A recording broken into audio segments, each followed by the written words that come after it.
We've done a new release for Kent Pool Stats. This is the test system, which is why this is slightly different. But we've done a new release, and we've got a couple of things that are different.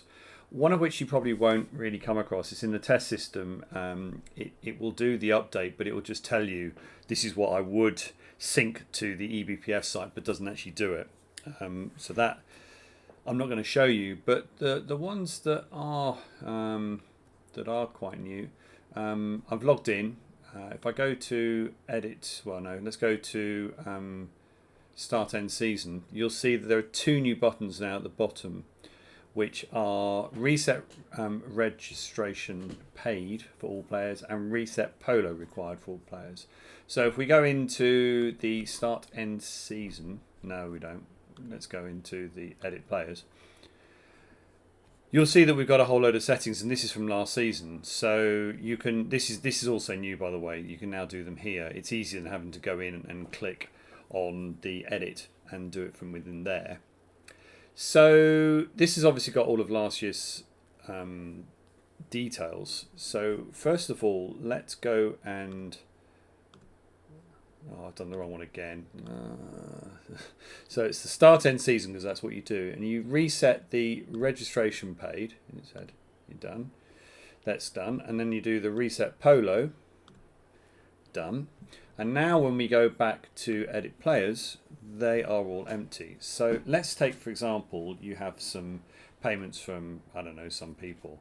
Now you could do it by team if you wanted. So you could do, let's say we'll do the open A's.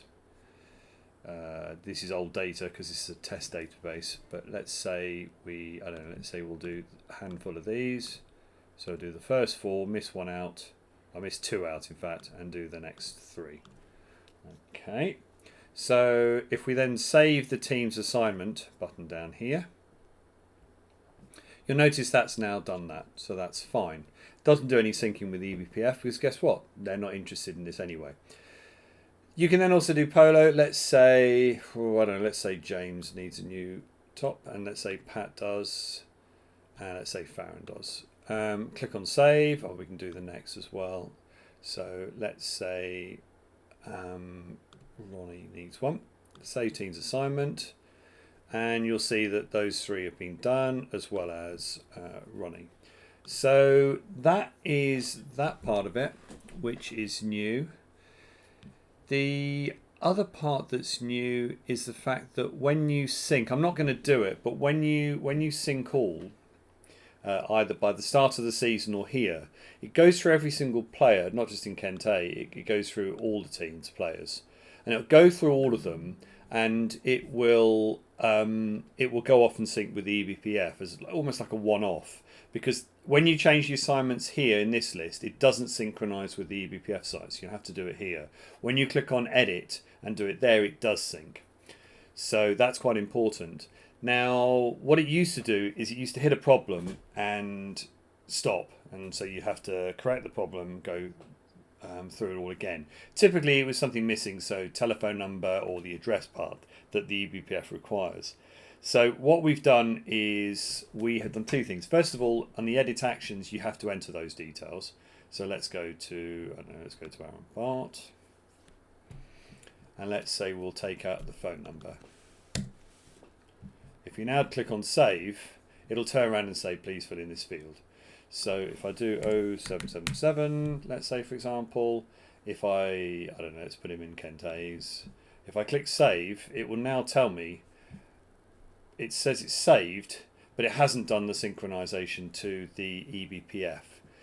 So going back to the edit players then, you now see he's in the A's, but that would sync. If I click on there and do save team assignment, oh, you can't do it. You have to remove a player. Sorry, when you can't have none selected because the eBPF don't allow you to do that, and so you remove the player. But you've got to be careful doing this during the season, because I don't think they allow you, because once you pay the registration fees, that's it. I'll do it here because I'm in the test system, and now you'll see that he's gone.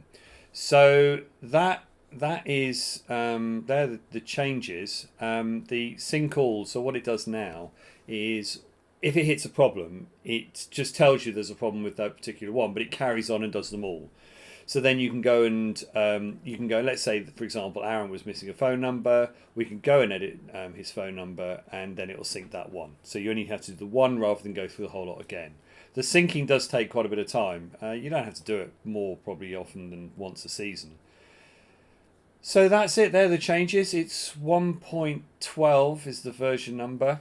And yeah, that's it. Any questions, let me know.